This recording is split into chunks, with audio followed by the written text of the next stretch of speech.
Hey guys, what's up? Welcome back to my channel. Today I wanted to sit down and film a video for you guys all about my second trimester of pregnancy.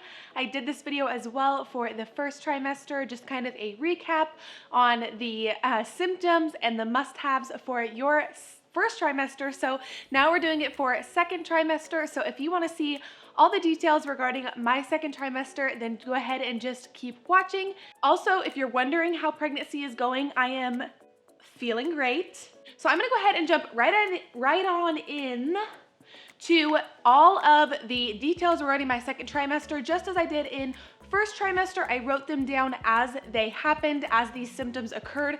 I wrote them down in my notes, and then I also have a few must-haves for you guys for your second trimester of pregnancy. So first thing that happened to me with second trimester is I got very bad back acne. Now, some people call this back knee. I personally just got it on the backs of my shoulders. So on the back of my left and right shoulder, I got very bad acne, like seriously, like almost like if you rubbed the back of my shoulder, it was like all bumpy, like it was like sandpaper bumpy, like, and that might be really gross, but I'm just being real with you guys. Some people, when they're pregnant with girls, they get acne on their face. Like they say that you get acne whenever you're pregnant, or especially if you're pregnant with a girl, you'll get acne on your face. I personally have not had any acne on my face, but I have, however, had it all over my shoulders. So I've been having to do some acne treatments on my back. Thank God it's been cold out and it is just now getting warm outside, so I haven't had to wear any tank tops or anything like that. So you honestly haven't been able to tell that I have acne on my back. So it's been like perfect timing to have back knee because nobody knows about it. Second thing, and these two actually, second and third go hand in hand, and that's acid reflux and heartburn. Now these happened a lot during the second trimester. They really started in the second trimester, and now they're actually a lot worse in third trimester. So if you do get these in your second trimester, don't expect them to go away because it's actually gonna get worse if you're anything like me. So I had really bad acid reflux and really bad heartburn, usually at night. Mine only comes around 10 o'clock at night. So it's nice because then I can just go to bed, but sometimes it can be hard to fall asleep because I do have such bad heartburn. Okay, so the next thing that I experienced were mood swings, wanting to cry randomly, being mean and short-tempered. I felt this a lot during the second trimester, not so much during the first, but during second trimester, I kind of became like a raging brat, if you could say that. I felt really bad because it was like I would lash out and just say mean comments that I didn't even really mean, but I just like, my emotions were all over the place, and I feel like I would snap really fast at mostly my husband because we always take things out on the people that we are closest to. So he has been amazing and so gracious with me because pregnancy has not been easy. Of course, mine has been pretty easy. Mine hasn't been super complicated, but when it comes to the emotional aspect of it, I have been kind of harsh and not really myself and very moody. So he has been so amazing, just being very patient and very graceful with me, because even though I want to be sweet and I wanted to be kind and not get frustrated easily, it was really hard for me, and I did get very upset very easily over very small things. Okay, the next thing that I had was increased appetite and wanting to eat food all day. Now, this is still the case even in third trimester, but especially in second trimester, that's when it all started, of wanting to just like snack on foods all day long. So I always had to have granola bars and Cheez-Its. I really love Cheez-Its and donuts, which I know none of this is healthy, but like I'm pregnant, and so I kind of am one of those people that when they're pregnant, I eat whatever I want to. And so I've had a lot of like those little not very healthy for you snacks just laying around, and I've been eating like all day long. I also in second trimester had very bad gas pains up in the top of my stomach. I did a whole video all about that and my experience being rushed to the hospital for that. So I would say the gas pains has been the worst thing of my entire pregnancy by far, other than being moody and kind of like mean. But the gas pains have been pretty dang bad for me, and especially in second trimester, they were really bad. So I did have to be a little bit careful. I kind of have been mindful of what I eat. I don't, for example, like I've noticed if I eat broccoli, then I get those bad gas pains. And any kind of food that like causes gas gives me that really bad gas pain. And it's like literally the sharpest sharp pain in the top of your stomach between your ribs. You'll know, girl, if you have gas pain, you'll know what's going on. Next up, I put down that I had quite a few mental breakdowns. I think in second trimester, it kind of like the moodiness and the emotions really started to hit me.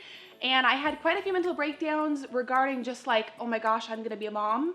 I'm gonna be a parent. I'm not ready for this. I'm not cut out for this. Or a lot of them were regarding like, oh my gosh, I feel so fat. I feel huge. I now in my pregnancy have gained 140 pounds. 100, no, 140 pounds. I have not gained 100. I have gained 40 pounds. As soon as that came out, I was like, 100, wait a minute. No, guys, I've gained 40 pounds in my pregnancy so far, and I know that being pregnant, you gain weight. That's just what happens, and most people gain, I think, 30 to maybe 60 pounds, I think is maybe the average for like today's day and age with a healthy pregnancy, but I have so far gained 40 pounds, and so because of that, I still to this day have a few mental breakdowns every once in a while because I just feel big, honestly. And I may not look big, but when you gain 40 pounds within a few months and you've never been the size that you currently are and had all these changes in your body, it can be really easy to let it get to your head and get emotional and have like little mini mental breakdowns. And so I've had quite a few of those. Next one ties right on in, and it is that nothing fits and I don't feel cute. So I've had quite a few times during second trimester that I went and purchased new clothing because honestly, I would try on like my shirts wouldn't fit. Like I could no longer wear a size small or medium in a Target shirt. I have to get like an extra large in a Target shirt, and it has to be like a stretchy shirt that can fit over my stomach. And so there has been quite a few times where I've gone shopping for new things because I feel like none of my clothes fit, and the clothes even that I do have that do fit don't look cute.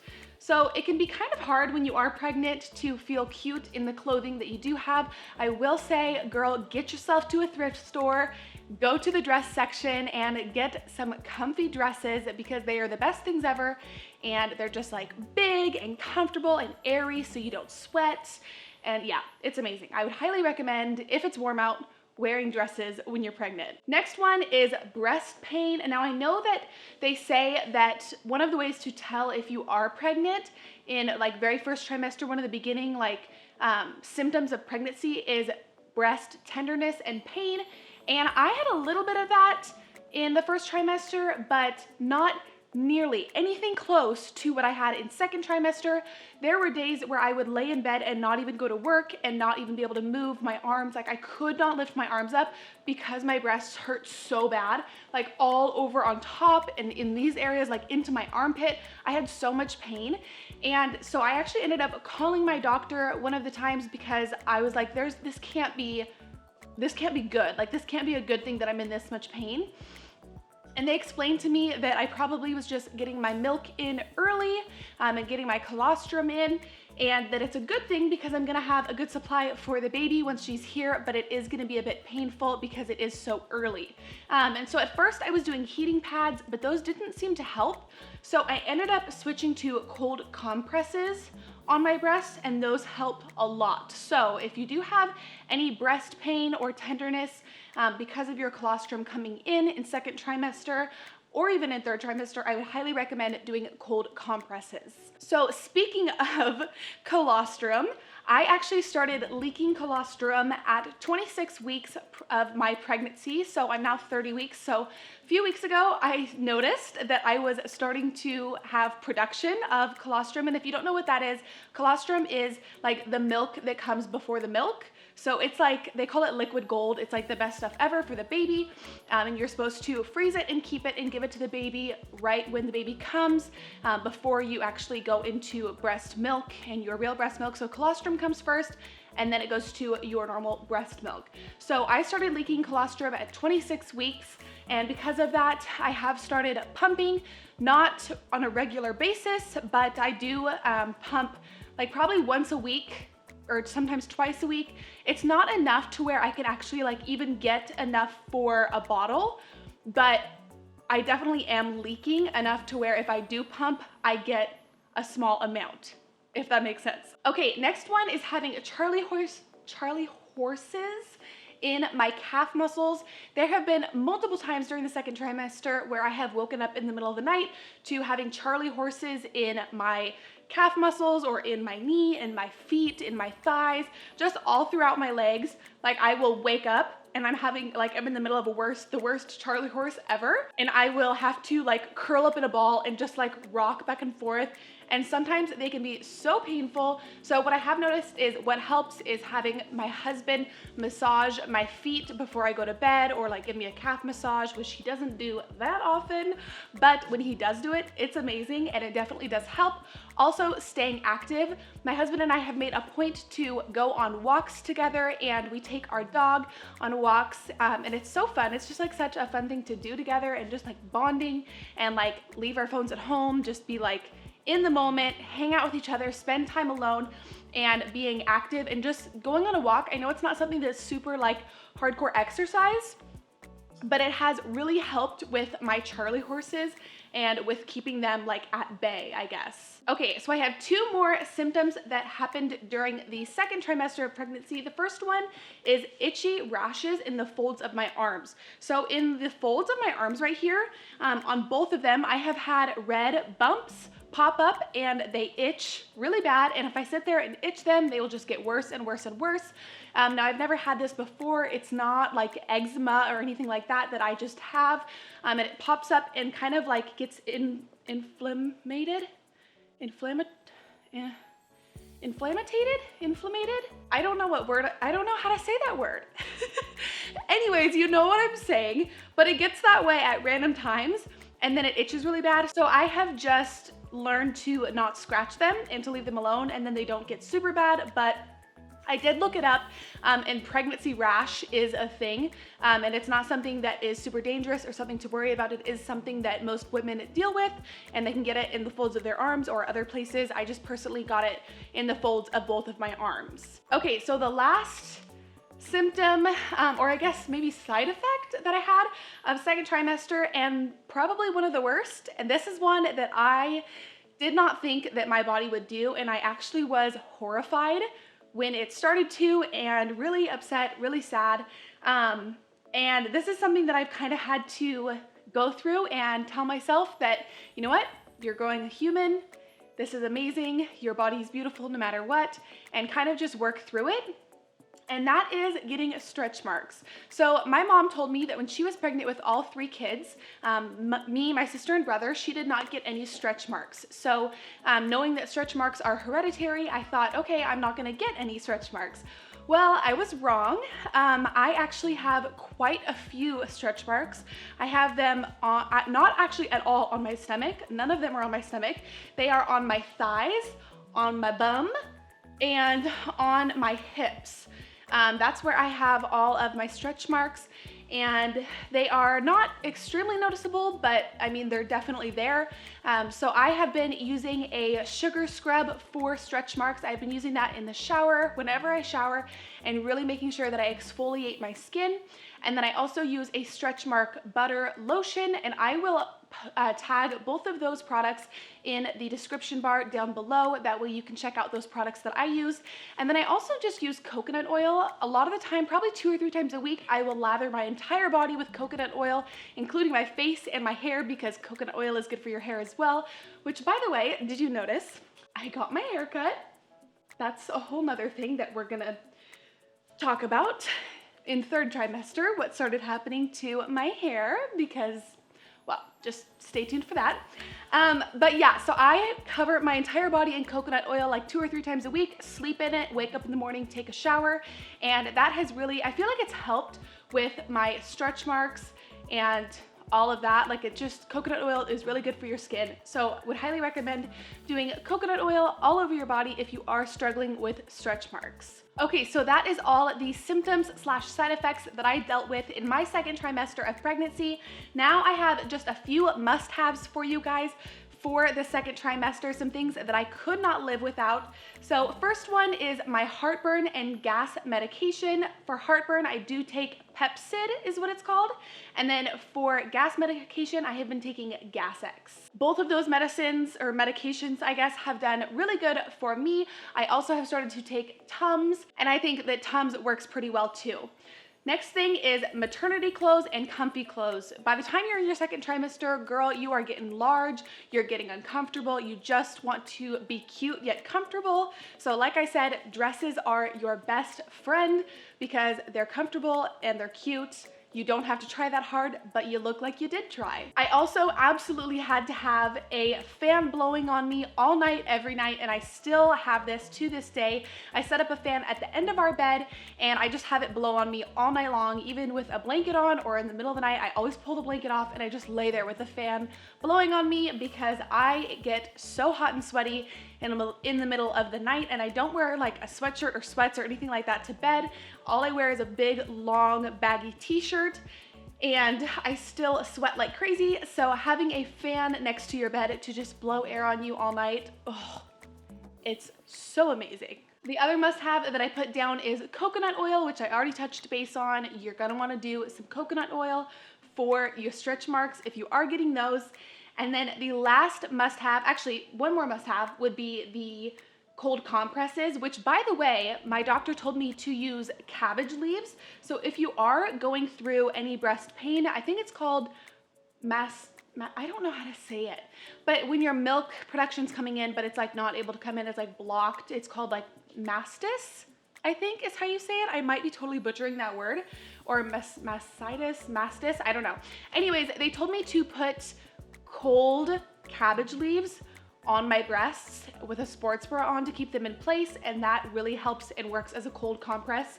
And something about the cabbage leaves gets rid of pain in your breasts. So if you are dealing with that, I haven't had to do that quite yet, but I have done cold compresses just with like a cold washcloth. But if you do have really bad breast pain, then get yourself some cabbage leaves, stick it in the fridge. Once it's cold, put it on your breasts. Okay, and then the very last must-have that I wrote down was for a breast pump, and the one that I got was actually the, I think it's called the Haka breast pump. I think it's H-A-K-K-A, but one of my friends who recently gave birth to a little boy, she told me about this breast pump and said that this is the one that she started using in second trimester when she started producing milk. It is not a electronic breast pump, it is just a little tiny plastic breast pump, or I guess rubber or something like that. But this is what I have been using for pumping out colostrum. So these are about, I think it's like $25 to $35 at Target. And so that's where I got mine, but I will link it down below as well. That way, if you guys are interested in getting one of those, you can get one for yourself. I would highly recommend them. Now, I'm not going to use this instead of an electronic breast pump. I am also getting an electronic one, but it's just nice to have this because I'm actually getting an electronic one sent to me. So since I can't quite have that yet, it was nice to be able to go to Target and just pick this one up, and it's not that expensive and it works really well. Okay, and then the last thing regarding my second trimester, which was really exciting, my baby girl, she moved head down on April 8th at 28 weeks pregnant. So in my second trimester, I believe third trimester starts at 29 weeks. So the very last week of the second trimester, she flipped head down and I felt it. Like I could totally feel her switching head down. I had a little bit of cramping like in my uterus. It was just kind of uncomfortable all day. And I was a little nervous because I didn't know why. And then that night, no joke, I could feel like it felt like a bowling ball had just moved and was just set into my bladder, like low. And so I knew that she had moved head down, which is awesome because it's the perfect timing. She's supposed to be head down at this point. So I went to my last doctor's appointment and they said, oh, perfect, she's moved head down. That's great. So yeah, baby is doing great. I am feeling great. And I am now at 30 weeks of pregnancy, so I am in my third trimester, and a third trimester video will be coming to you guys after the third trimester is over. Holy moly, when I film that, I'll have a child. How weird is that? It's so crazy to think that I only have 10 more weeks until my baby girl is here and I'm a mom and I have a child. And although it is so overwhelming and so nerve-wracking, I'm so excited to meet her. And I just think about every single day how I am so blessed and just so happy and excited for her to be here. I can't wait to just hold her in my arms. So anyways, I'm gonna stop babbling, but I love you guys. Thank you for watching this video all about my second trimester. Like I said, I will link things down below that I touched base on and talked about. And yeah, I will update you guys on third trimester after this third trimester is over. There also will be videos all about my labor, delivery, and all that fun stuff. So stay tuned for that. And yeah, don't forget to give this video a thumbs up, subscribe to my channel, leave a comment down below if you have any questions, concerns, or any comments in general. And I will see you guys in the next video. Oh my gosh, how exciting. I'll have a little baby in my arms. Okay, bye guys.